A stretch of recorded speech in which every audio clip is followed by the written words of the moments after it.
بسم اللہ الرحمن الرحیم۔ شیعہ کا ذکر قرآن مجید میں ہے یہ نہیں، حسن اللیاری صاحب نے اس پر 2 دلیلیں دی ہیں، آئیں سنتے ہیں ان کی وہ دلیلیں کیا ہیں، پھر ان دلیل میں انہوں نے کیسے دجل سے کام لیا ہے اس دجل کو ظاہر کرتے ہیں۔ جی قرآن سے مجھے اگر آپ شیعہ کا لفظ دکھا دیتے اہل بیت کا، بس یہ ایک آخری سوال جی۔ قرآن میں اہل بیت علیہ السلام کا لفظ انما یرید اللہ لیذھب عنکم الرجس اہل البیت ویطہرکم تطہیرا، صحیح ہے؟ ذرا تھوڑا سا دکھا بھی دیتا ہے نا، وہ آپ دیکھ لینا بھائی، کوئی مشکل نہیں، آپ میں چلو دکھا لیتا ہوں آپ کو، کوئی بات نہیں، میں آپ کو دکھا لیتا ہوں، میں صفحہ وغیرہ دیکھ لوں، دکھا دے جی، ہاں کوئی بات نہیں، میں آپ کو دکھا لیتا ہوں، ایسے کوئی مشکل نہیں۔ دیکھیں میرے بھائی، یہ سورہ مبارکہ ہے القصص، سورہ مبارکہ قصص میں ہے، اعوذ باللہ من الشیطان الرجیم، سورۃ القصص، اعوذ باللہ من الشیطان الرجیم۔ ودخل على المدینة على حین غفلة من اہلها فوجد فیها رجلین یقتتلان هذا من شیعته وهذا من عدوه۔ حضرت موسیٰ علیہ السلام اب شہر میں داخل ہو گئے اور دیکھا کہ وہاں پہ 2 آدمی ایک دوسرے سے جھگڑا کر رہے ہیں، لڑ رہے ہیں۔ ایک آدمی موسیٰ علیہ السلام کی شیعہ میں سے تھا، ایک آدمی حضرت موسیٰ علیہ السلام کے دشمنوں میں سے تھا۔ فاستغاثه الذی من شیعته على الذی من عدوه، جو موسیٰ علیہ السلام کا شیعہ تھا اس نے کہا کہ میری مدد کرو یا موسیٰ۔ فوکزه موسیٰ فقضى علیہ، تو موسیٰ علیہ السلام نے اس دشمن شیعہ کو مارا اور اس کو قتل فرمایا۔ اچھا، یہ یہاں پر اس کے بعد آپ کی خدمت میں عرض کروں کہ یہ سورہ مبارکہ صافات ہے، صافات، یہاں پر بلی اعوذ باللہ من الشیطان الرجیم وجعلنا ذریتهم الباقین وان من شیعته لابراہیم اذ جاء ربه بقلب سلیم۔ ابراہیم علیہ السلام شیعوں میں سے تھے اور وہ اللہ کے سامنے قلب سلیم کے ساتھ حاضر ہوئے۔ اچھا، آپ حضرات نے حسن اللیاری صاحب کی دلیل جو ہے وہ سماعت فرما لی ہے۔ دیکھیں قرآن میں لفظ شیعہ کا ذکر ہے، لیکن آج کل جو ہم لفظ شیعہ استعمال کرتے ہیں وہ ایک مخصوص جماعت کے لیے استعمال کرتے ہیں، جو مسلمانوں سے الگ ایک جماعت ہے، جن کے اپنے مخصوص عقائد ہیں، کفریہ عقائد ہیں، جن کی وجہ سے وہ جماعت مسلمانوں سے الگ جانی جاتی ہے اور وہ شروع سے مسلمانوں سے الگ رہی ہے۔ تو آج کل لفظ شیعہ ایک مخصوص جماعت کے لیے استعمال ہوتا ہے۔ قرآن میں جو لفظ شیعہ استعمال ہوا ہے وہ آج کے اس موجودہ جماعت کے لیے استعمال نہیں ہوا، بلکہ وہ تو ایک گروہ کے معنی میں اور ایک جماعت کے معنی میں، ایک قوم کے معنی میں جو ہے وہ استعمال ہوا ہے۔ تو یہ ہے جو ہے لفظ شیعہ کا استعمال۔ آئے دیکھتے ہیں حسن اللیاری صاحب کی سب سے پہلی دلیل کی طرف۔ ان کی پہلی دلیل یہ ہے کہ موسیٰ علیہ السلام جب شہر میں داخل ہوئے انہوں نے دیکھا کہ 2 آدمی جو ہے وہ لڑ رہے ہیں۔ آگے الفاظ ہیں ھذا من شیعته وھذا من عدوہ، یہ ایک آدمی جو تھا یہ موسیٰ علیہ السلام کی گروہ اور قبیلے اور قوم سے اس کا تعلق تھا، اور یہ دوسرا آدمی تھا اس کا تعلق موسیٰ علیہ السلام کے دشمنوں سے یعنی فرعون کے قوم، قبیلے اور جماعت سے اس کا تعلق تھا۔ تو یہاں پر جو شیعہ کا لفظ بولا گیا ہے، استعمال ہوا ہے، قرآن میں آیا ہے، یہ موجودہ آج کی اس موجودہ جماعت کے لیے نہیں آیا، بلکہ یہ تو جماعت کے معنی میں، ایک گروہ کے معنی میں، کہ یہ ایک آدمی جو تھا اس کا تعلق موسیٰ علیہ السلام کے قوم بنی اسرائیل وغیرہ سے تھا، اور دوسرا قبطی تھا اس کا تعلق فرعون کے قوم قبیلے سے اس کا تعلق تھا۔ دوسری دلیل حسن اللیاری صاحب نے یہ دی ہے کہ وَإِنَّ مِن شِيعَتِهِ لِإِبْرَاهِيمَ، کہ ابراہیم علیہ السلام شیعہ تھے معاذ اللہ۔ ترجمے میں گڑبڑ اس طرح کی، ترجمہ یہ ہے کہ وَإِنَّ مِن شِيعَتِهِ لِإِبْرَاهِيمَ، کہ ان پیچھے نوح علیہ السلام کا تذکرہ ہے کہ نوح علیہ السلام کے گروہ میں سے، ان کی جماعت میں سے ایک ابراہیم بھی ہیں، کہ جیسے نوح علیہ السلام اللہ کے رسول اور پیغمبر تھے، ایسے ابراہیم علیہ السلام بھی اللہ کے رسول اور ایک برگزیدہ جو ہیں وہ پیغمبر ہیں۔ یہ ترجمہ مطلب ہے، یہ مطلب نہیں ہے معاذ اللہ کہ آج کل جو شیعہ جماعت ہے جن کے مخصوص عقائد ہیں، جن عقائد کی وجہ سے وہ مسلمانوں سے الگ جانی جاتی ہے، معاذ اللہ ثم معاذ اللہ، ابراہیم علیہ السلام بھی ان عقیدوں والے تھے، ان عقیدوں کے حامل تھے اور وہ بھی شیعہ تھے۔ یہ ترجمہ نہیں ہے، یہ مطلب بھی نہیں ہے۔ اسی لیے کہ اللہ نے ایک اور جگہ فرمایا ما کان ابراہیم یہودیا ولا نصرانیا ولکن کان حنیفا مسلما،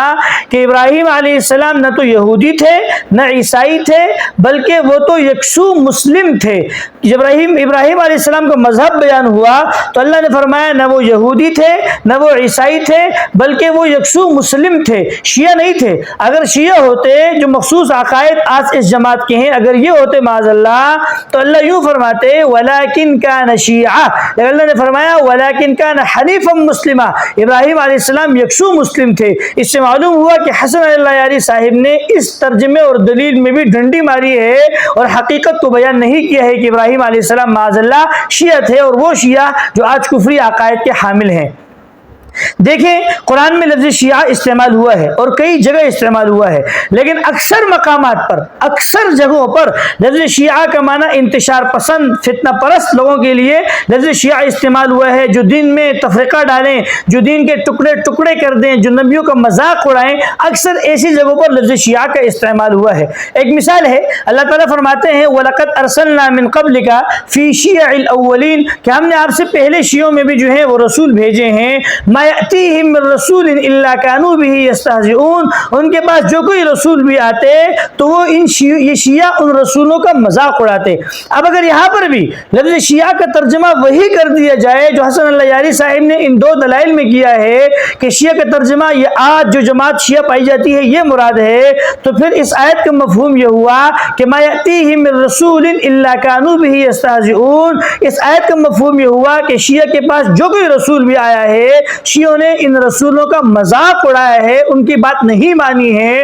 تو اب آپ فیصلہ کریں کہ جو جماعت، جو گروہ انبیاء کا مذاق اڑائے وہ کفر والی ہوتی ہے یا وہ ایمان والی ہوتی ہے۔ دوسری دلیل ہے، اللہ نے فرمایا کہ قل هو القادر على ان يبعث عليكم عذابا من فوقكم او من تحت ارجلكم او يلبسكم شيعا ويذيق بعضكم باس بعض، آپ فرما دیجئے کہ اللہ قادر ہے اس بات پر کہ اللہ اوپر سے عذاب بھیج دے یا نیچے سے، یا اللہ تمہیں شیعہ بنا دے اور تم پھر آپس میں لڑ پڑو۔ تو اگر شیعہ کا ترجمہ وہی کر دیا جائے جو حسن اللہ یاری صاحب نے پچھلی دو دلیلوں میں کیا ہے، تو اس آیت کا مفہوم بھی یہ ہوگا کہ شیعہ کا کام یہ ہے کہ وہ لڑیں، دوسرے مسلمانوں کو لڑائے اور دن میں تفرقہ ڈالیں اور دن کے ٹکڑے ٹکڑے کر دیں۔ ایک اور دلیل ہے من الذین فرقوا دینہم وکانوا شیعا، جن لوگوں نے دین کے ٹکڑے ٹکڑے کر دیے اور وہ شیعہ ہو گئے۔ اب اگر یہاں پر بھی شیعہ کا ترجمہ یہ والی جماعت کر دی جائے جو آج پائی جاتی ہے، اور جو حسن اللہ یاری صاحب نے دو دلیلوں میں شیعہ کا ترجمہ کیا ہے، اگر اس مثال میں بھی شیعہ کا ترجمہ وہی کر دیا جائے تو پھر مطلب یہ ہوگا کہ دین کے ٹکڑے ٹکڑے کرنے والے لوگ وہ شیعہ ہیں، مسلمان نہیں ہیں۔ ایک اور مثال ہے، اللہ تعالیٰ نے فرمایا ان الذین فرقوا دینہم وکانوا شیعا لست منہم فی شیء، اللہ نے نبی صلی اللہ علیہ وسلم سے فرمایا کہ جن لوگوں نے دین کے ٹکڑے ٹکڑے کر دیے ہیں اور وہ شیعہ ہو گئے، لست منہم فی شیء، آپ کا ان لوگوں سے کوئی واسطہ نہیں۔ اب دیکھیں اگر شیعہ کا ترجمہ ایک مخصوص جماعت کر دی جائے، اگر شیعہ کا ترجمہ وہی کر دیا جائے جو حسن اللہ یاری صاحب نے پچھلی دو دلیلوں میں، دو آیتوں میں کیا ہے، تو اس آیت کا مفہوم بھی یہ ہوگا کہ دین میں ٹکڑے ٹکڑے کرنے والے وہ شیعہ ہیں، مسلمان نہیں ہیں۔ اور اللہ نے نبی صلی اللہ علیہ وسلم سے فرمایا کہ لست منہم فی شیء، آپ کے ان سے کوئی تعلق، کوئی واسطہ نہیں ہے۔ تو آپ بتائیے جس جماعت سے رسول اللہ کا واسطہ نہ ہو وہ ایمان والی ہے یا کفر والی ہے۔ ایک اور مثال ہے، اللہ نے فرمایا ان فرعون علا فی الارض وجعل اہلها شیعا، کہ فرعون نے زمین میں سرکشی کی اور وہاں کے لوگوں کو شیعہ بنا دیا، زمین والوں کو یا وہاں کے گروہ طبقے کو شیعہ بنا دیا۔ اب اگر اس آیت میں بھی شیعہ کا ترجمہ وہی کر دیا جائے جو حسن اللہ یاری صاحب نے دو دلیلوں میں کیا ہے، تو مطلب یہ ہوگا کہ شیعہ جماعت کا بانی وہ فرعون ہے، کہ قرآن نے فرمایا وجعل اہلها شیعا، اور وہاں کے لوگوں کو جو ہے وہ شیعہ بنا دیا، تو پھر مطلب یہ ہوا کہ شیعہ جماعت کا بانی وہ فرعون ہے۔ تو خلاصہ اس سارے بات کا یہ ہے کہ شیعہ کا لفظ اگرچہ یہ قرآن میں استعمال ہوا ہے، لیکن یہ آج جو مخصوص جماعت پائی جاتی ہے، مخصوص عقائد والی، جن عقائد کی بنا پر یہ مسلمانوں سے الگ جانی جاتی ہے، اس جماعت کے لیے لفظ شیعہ کا استعمال نہیں ہوا، بلکہ لفظ شیعہ کا استعمال ایک عام معنی کے لیے، جماعت کے معنی میں، گروہ کے معنی میں، اس قوم کے معنی میں، اس معنی میں استعمال ہوا ہے، اس معنی میں استعمال نہیں ہوا جو آج ایک مخصوص جماعت پائی جاتی ہے۔ اور اللہ حسن اللہ یاری صاحب نے جن دلیلوں میں دجل سے کام لیا ہے ان معنی میں استعمال نہیں ہوا۔ اللہ تعالیٰ سے دعا ہے اللہ تعالیٰ ہمیں دین کی صحیح سمجھ عطا فرمائے، آمین۔